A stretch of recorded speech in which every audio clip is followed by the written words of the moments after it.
Good morning, everybody. And thank you. Thank you for that welcome, and thank you for the invitation to come here today. I've had the privilege for the last 6 years of leading the only voice of opposition in the European Parliament.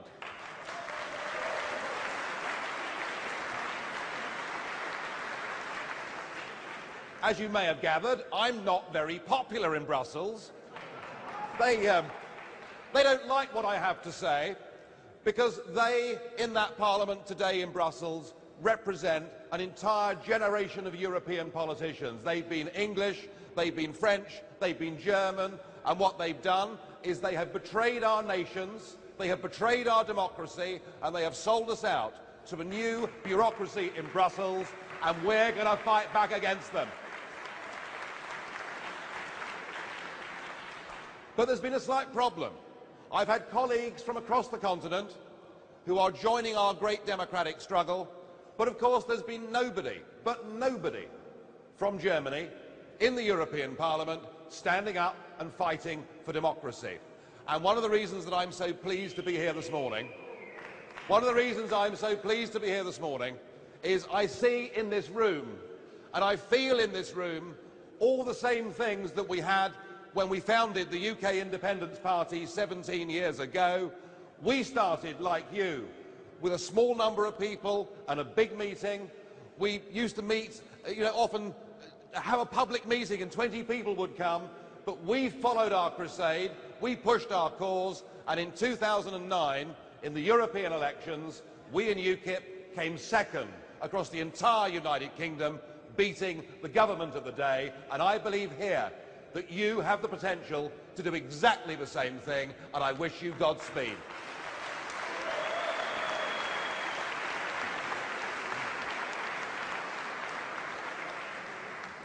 Now, of course, we are here because our excellent professors, two of whom we have heard from, have decided to take this challenge to the court. And it's a brave thing for them to have done, because it takes strength and courage to swim against the tide of the media, of your fellow academic colleagues. I'm sure you've been scorned for much of what you've said and done.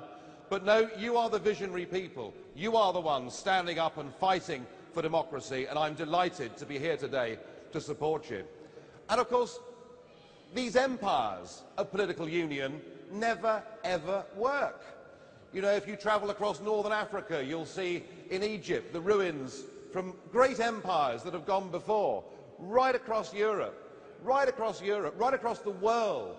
We've seen the formation of political unions, we've seen the submission of individual peoples to an empire, and all through history we see that multinational empires and political unions simply don't work. They don't survive.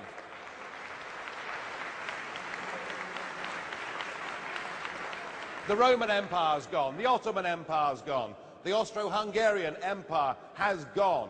They have disappeared. And you know, this European project has been forced upon us, and by the way, I'm not making this up when I call it an empire. Mr. Barroso himself has described the European Union as an empire. So that is what they're trying to build. They tell us that this empire is a project for peace and prosperity. What they don't tell you is that this project is actually about an elite gaining more power for themselves. That's the truth behind this project today.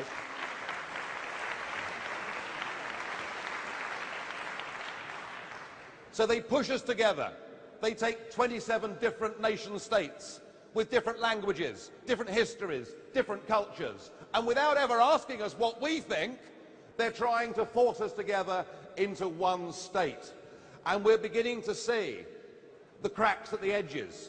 We're beginning to see that it's not really working, but they are desperate to continue with their mission. On his 80th birthday, Helmut Kohl, who I have to say is not my favourite European politician,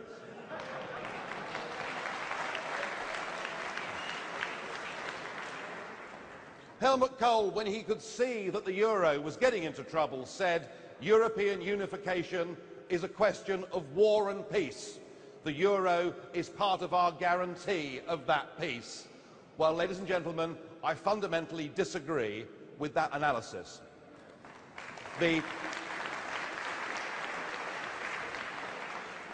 I've always believed that the great pivot point of the last couple of centuries, really, was the disaster that was the First World War. And if you go to Verdun, which I've done many times, and I've taken parties and I've lectured on those battlefields, it's worth thinking about what that place represents. And of course, do you remember back in 1984, the enormous Helmut Kohl and the tiny Francois Mitterrand holding hands together? It looked like a comedy act, but it wasn't, because it was deadly serious. And they held hands together and they stood in front of that massive cemetery and that ossuary up at Douaumont, where those appalling battles had taken place, and they said, never again. They said that the EU was necessary to prevent war ever taking place on the continent. What, of course, they forgot, or perhaps misunderstood, is that mature democracies rarely, if ever, fight each other. So what they were using people's genuine desire for peace to push towards a political union and to push towards the destruction of our national democracies. Now, I firmly believe that the reason that we've had peace in Europe in 1945 is because of a number of factors. I mean, firstly, frankly, I think people in Europe were sick of war by the time 1945 had come along. And of course, we had nuclear weapons. Now, I know this is not universally popular in Germany, but I do think the deterrent effect of nuclear weapons made a war with Russia much less likely. And of course, what we've had since then is NATO.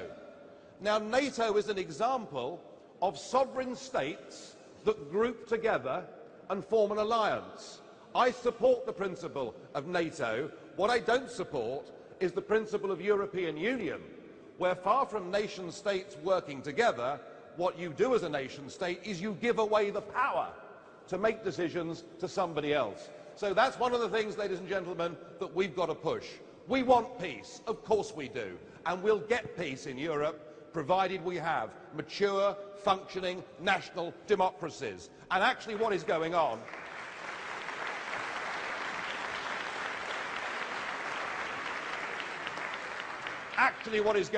is very, very dangerous indeed. Because what is happening is we are being robbed of our identity.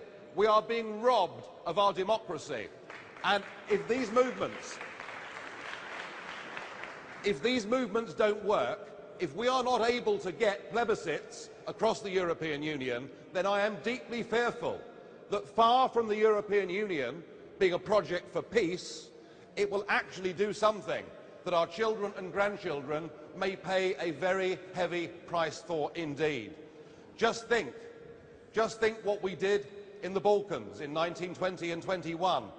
We took small, different, sovereign, independent states. We forced them together and called it Yugoslavia, and much as it may have held together for decades under a pretty repressive communist regime, in the space of the last 20 years, we've seen the most appalling atrocities in the former Yugoslavia as nations fight to get back their democracy and identity. The lessons from history are clear. You cannot force people together. You cannot create identity. You cannot create nationhood. That is something that the people themselves choose. And that is why this betrayal of your nation and your democracy is something that is of such fundamental importance that we must fight with all our might.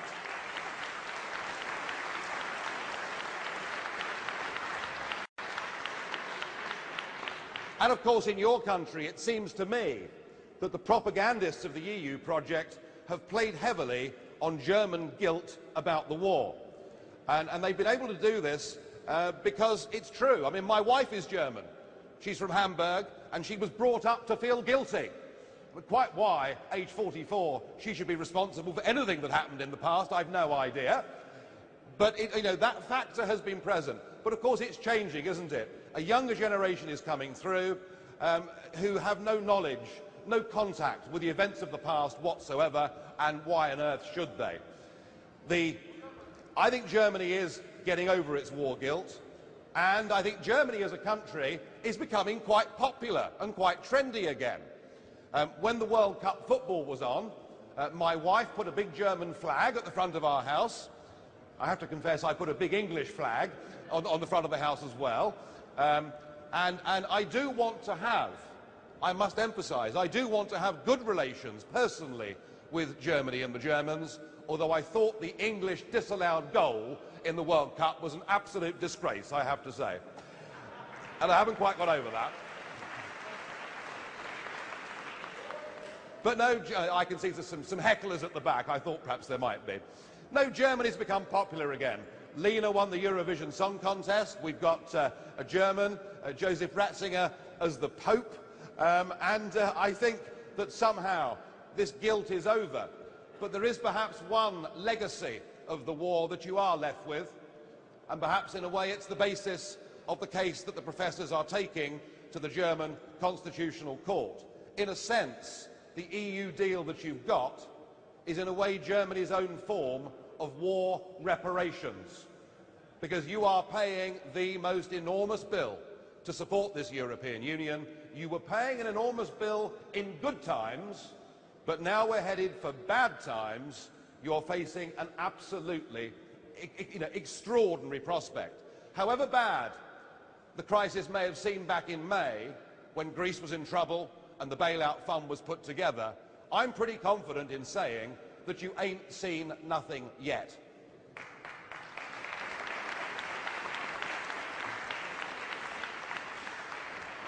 Because if there are problems in Greece, I think it's possible that the economic problems in Portugal and Ireland may in a couple of years' time be even worse than the situation in Greece. So this issue simply isn't going to go away, and frankly I think the German people have been taken to be the mugs of Europe. You're the ones that have been picking up the tab, and your politicians clearly are prepared to pay any price to maintain their European dream and their European project, and to hell with you, the people. So it's very, very apposite that you're here today. And the situation is getting worse because the ECB are busy buying up what are effectively junk government bonds in the marketplace, and this is going to lead to trouble. You know, the billionaire investor George Soros, who knows a thing or two about currencies, said due to its history, Germany is more worried about inflation than about recession. In the rest of the world, it is exactly the other way round. So I don't believe that Germany's interests are served by being part of this monetary union. I don't believe you can have Greece and Germany together in the same currency union. Perhaps in the end it will prove to have been just a cohabitation rather than a marriage. But I'm afraid your Chancellor Merkel seems to use every crisis that exists within the Eurozone or within the EU project, and she and her fellow fanatics, people like Martin Schulz, who leads the socialist group in the European Parliament and who simply can't control his rage and anger against me whenever I dare to say something against the project. But they really have manipulated this Euro crisis, and it's not just, of course, that you're being asked to bail out the countries in trouble, but there are now plans afoot to put in place a full economic government based in Brussels, whereby you as a nation would even have to submit your budget every year to the unelected European Commission for approval. So that's the way we're going. And I have to say that it is time the Germans stood up and said that you've simply had enough. You're not going to pour any more money into this system.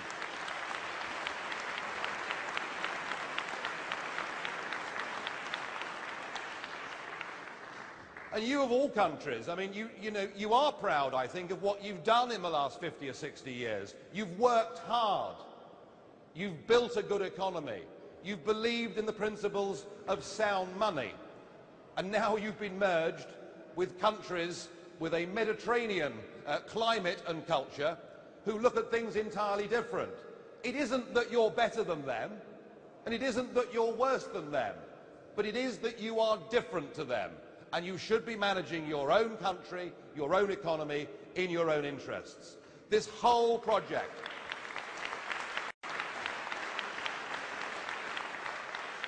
This whole project, the euro, it wasn't about economics, you know.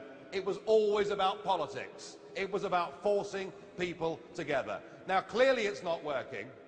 Clearly it isn't working, and so some pretty big decisions have to be made. Either Greece and Ireland and Portugal bomb out of the euro, or perhaps the braver way of looking at it is that perhaps Germany ought to say that it's time that actually she took back the Deutschmark, she took back control over her own national life.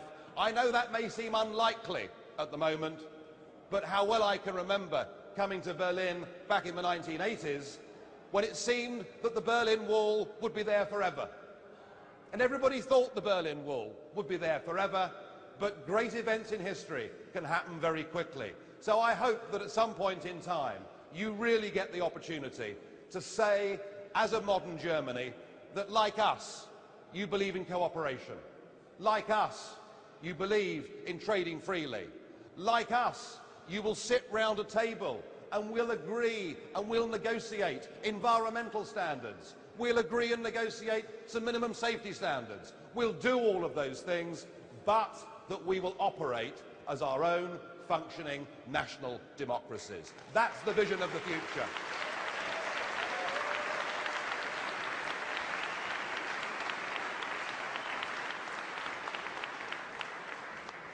And I think there is a movement here in Germany, not just in this room, but I've been a fan for some time of Dr. Roman Herzog, your former president, who, if you remember, commissioned that study, didn't he, between 1998 and 2004, of what percentage of federal laws in Germany were made here as opposed to being made in Brussels.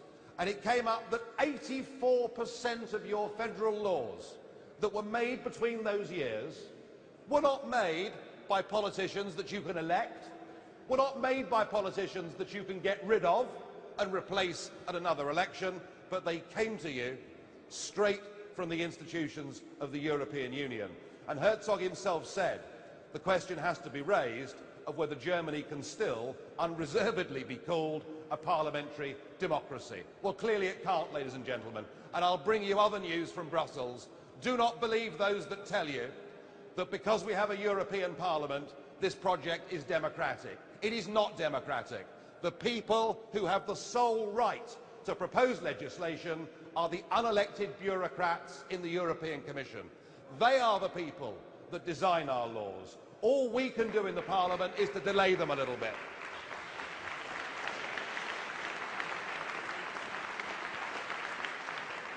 I'm often asked, well, Nigel, surely the rational thing, surely the logical thing is to fight to reform the European Union from within, to fight to democratise the European Union.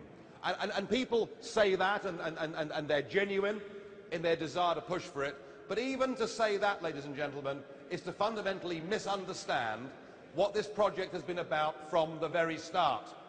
Jean Monnet, who was the author of this, hated the concept of democracy. Because with democracy, you have a government elected for a 4 or 5 year term, and they steer in that direction. But if at the next election you get a government of a different hue, they then veer off in another direction. Well, that's no good to people like Jean Monnet. That's no good to these great people who know better how we should live our lives than we do ourselves. No, these people have got 10, 20, 50-year plans. They've marked our futures out for us, and they do not want anything as inconvenient as democracy getting in the way. And that's where the Monnet method came from. That's where the sole right of the initiative of the European Commission came from. And if there was ever a moment at which this was going to be democratised, then it would have been at the time of the European Constitution. They could have used that opportunity to make the European Parliament the place from which the government of their new European state came from. Personally, I wouldn't have been in favour of that, because it still would have put, national delegations in a minority position. But they could have gone for it, and they could have put it to the peoples of Europe in referendums, and you know what? They probably would have won. But they didn't do that, did they? They kept everything absolutely the same. They synthetically made the European Parliament look a little bit more powerful than it was before, but the reality was that nothing's changed. And then, when the French said no, and the Dutch said no, they just chose to ignore them. And when little Ireland had the temerity to say no, they were forced and bullied into voting yes. That is the true face of this European Union. Ladies and gentlemen, it is not just undemocratic, it is anti-democratic, and we,